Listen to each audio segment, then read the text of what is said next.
Hey guys, Drone Racing Academy here. In one of my prior videos, 7 tips to dramatically improve your racing, I talked a little bit about how reviewing your footage from prior runs is extremely helpful in helping you improve. I'm very happy to say today that I partnered with Noical to review one of his footages to show you how I look at a flight footage to dissect, one, the kind of lines that's been taken, 2, whether or not any mistakes were made, and 3, find areas for improvement, and 4, find areas that you can start pushing the pace.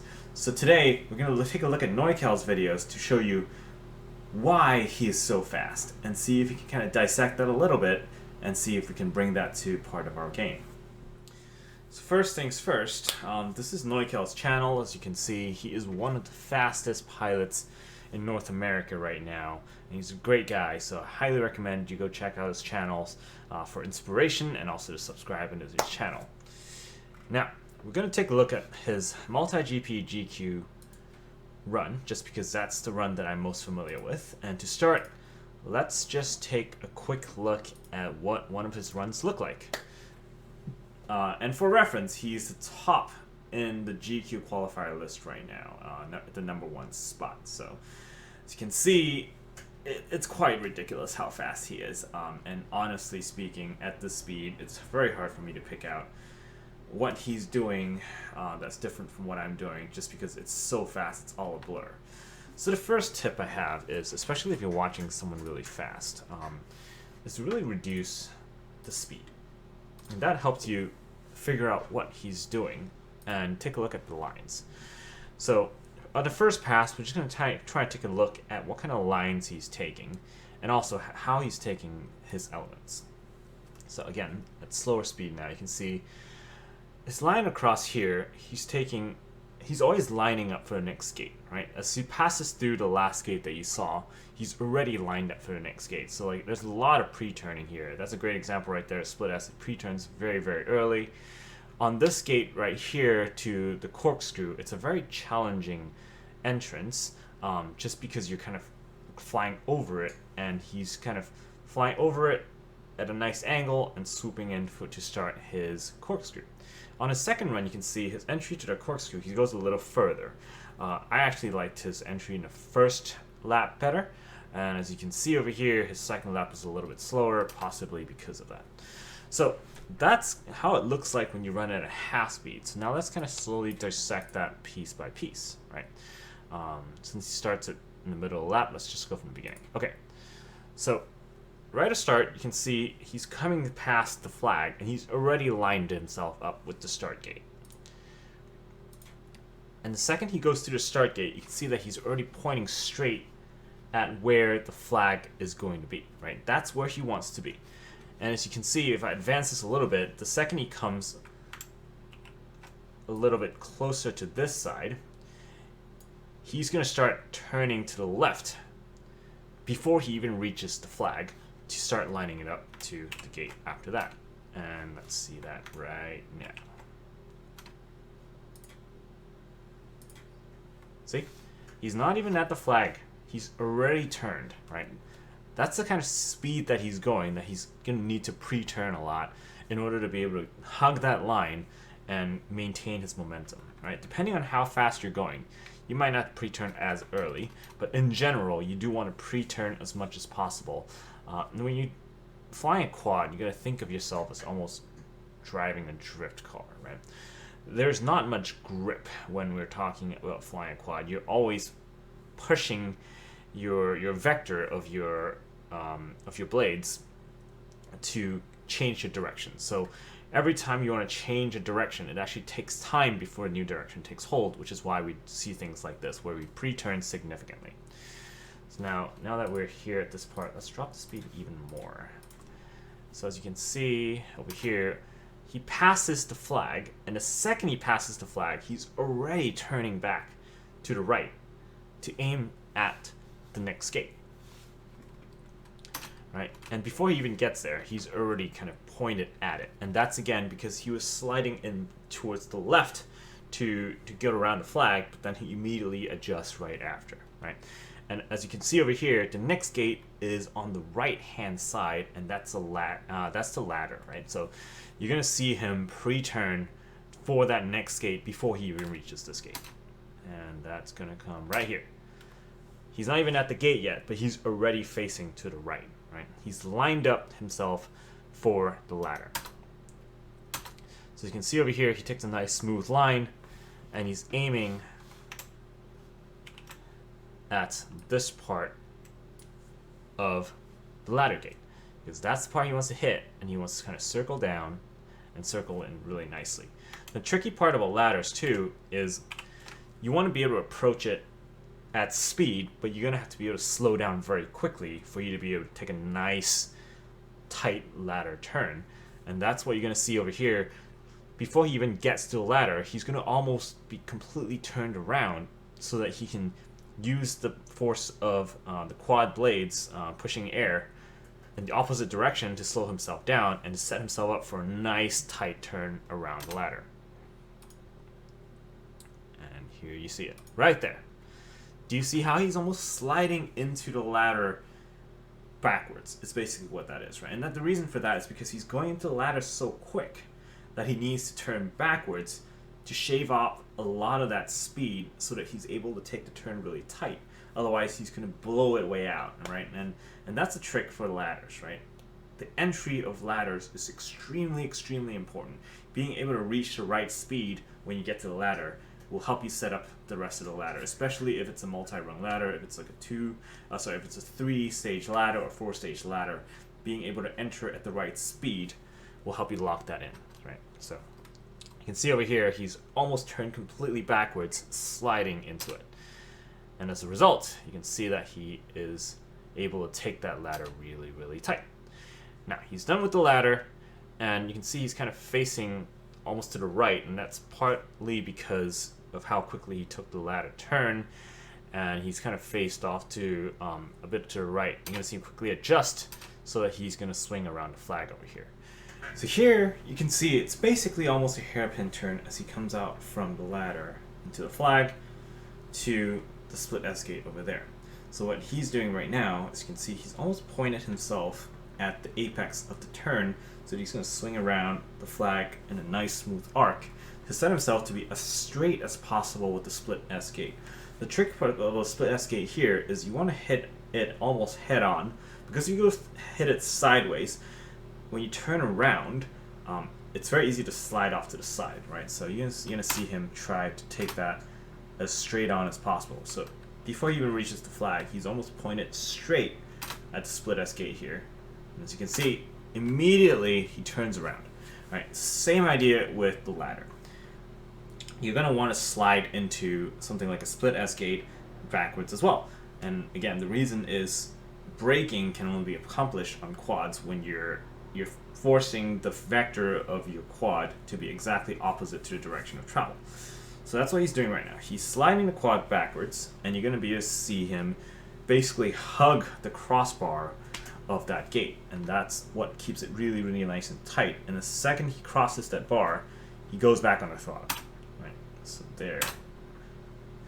The goal here is to get as close to the crossbar here as possible, and you can see that he's super close to it, right? You don't want to blow past that turn because that's valuable time lost. And as you can see, he's going to slowly drop a little bit in altitude, and then he's going to be pushing straight on the throttle.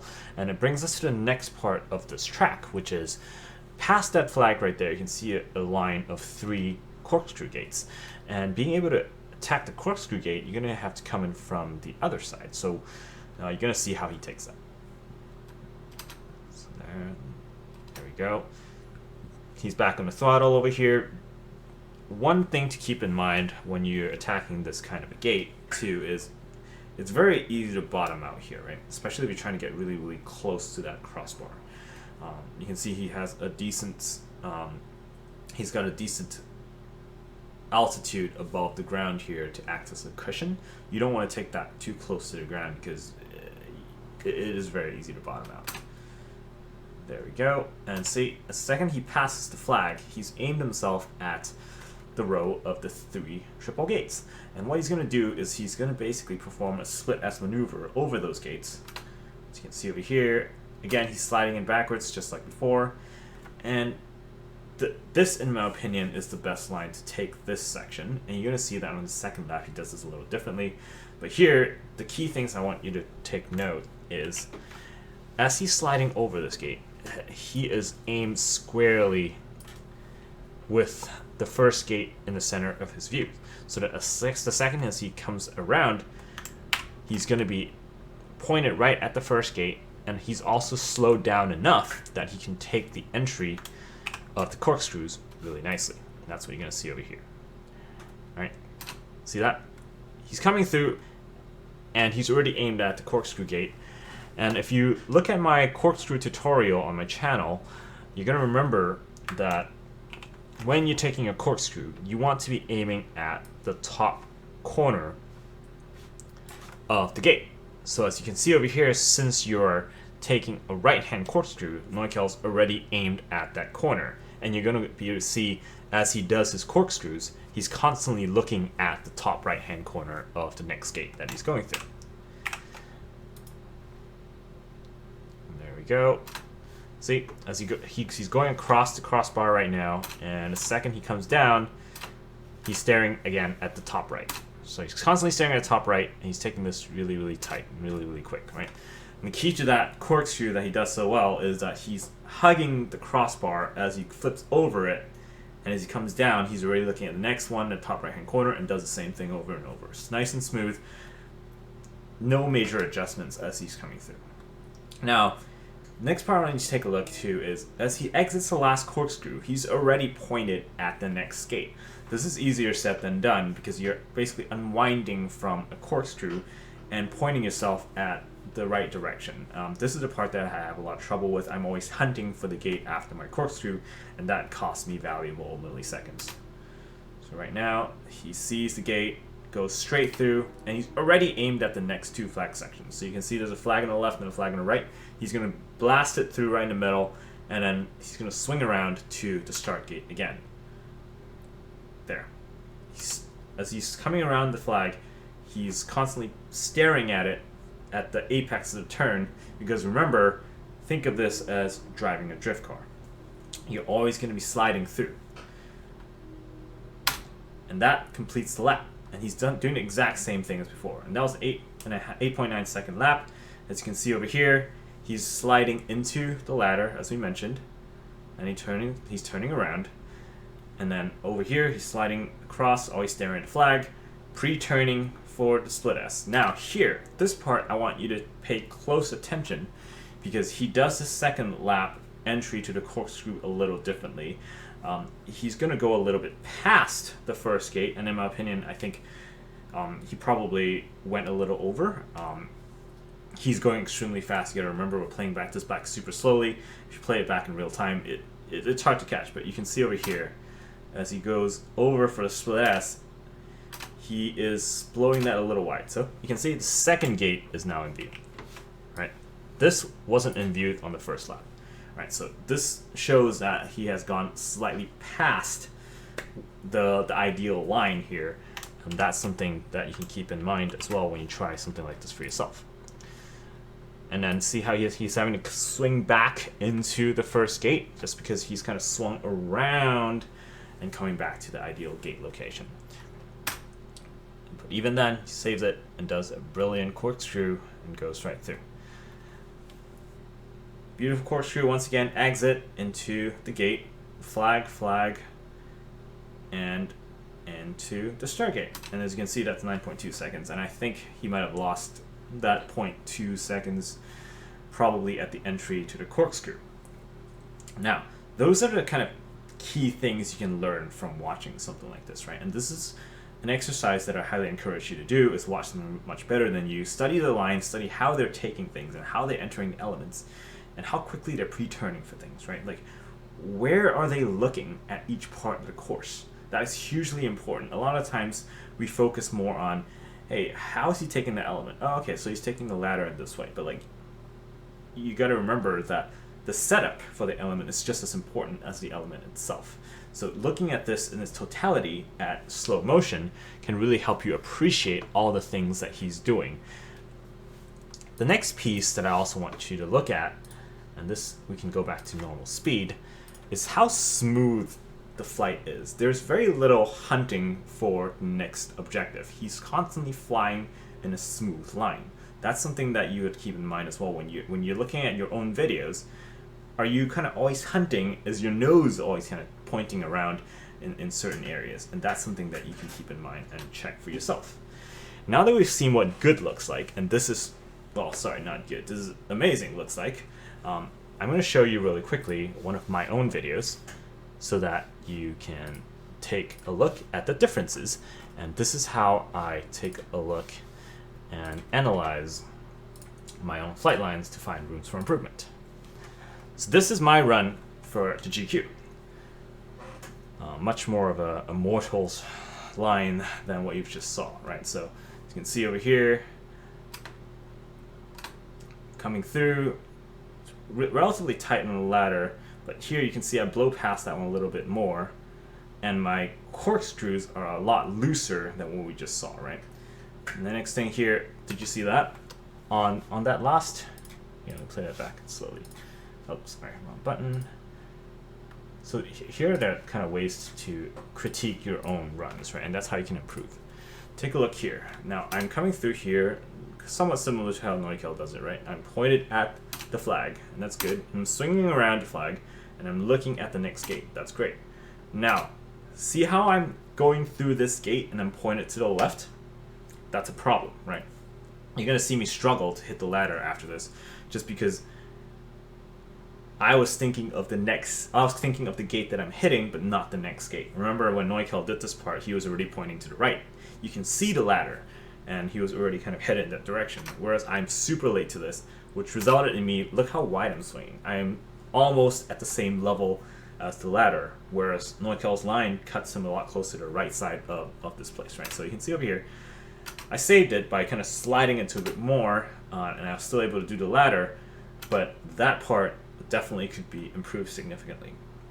Next part right here, you can see how wide I blew that for the split S, right? Remember from Noical's run, you basically kind of just hopping over the crossbar, whereas I blew this way wide. And the reason for that, if you just go back a couple seconds, is look how late my pre-turn is. Over here, he's already started to turn. The other thing too is I'm coming at this sideways, right? Remember how I told you you want to hit this gate as head on as possible so that you don't slide off to the side when you do your U-turn.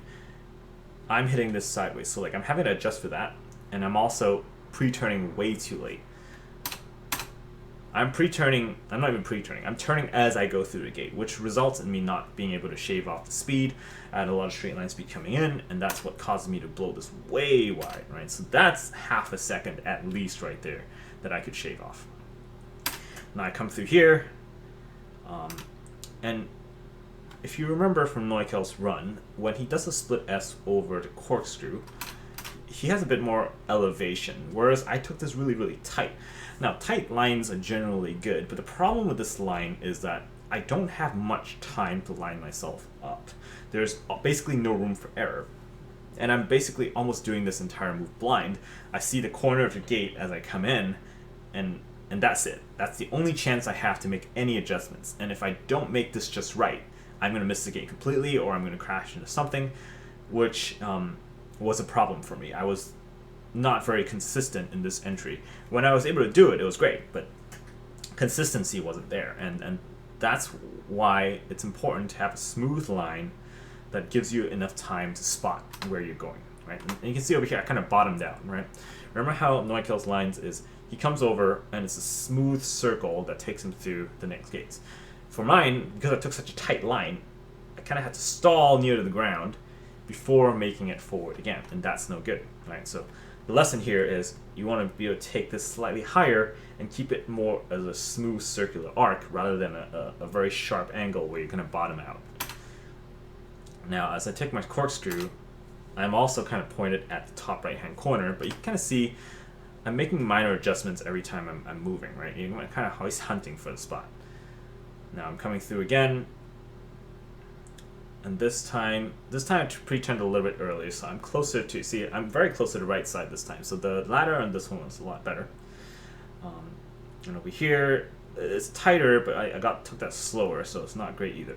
That entry was a lot better, right? See, let's watch that again. So the entry to the corkscrew this time, I took it higher, and it's more of a smoother arc, and there's no period of time where I'm bottoming out, I'm stalling out at the bottom of the arc to try to push myself forward again. It's continuous motion.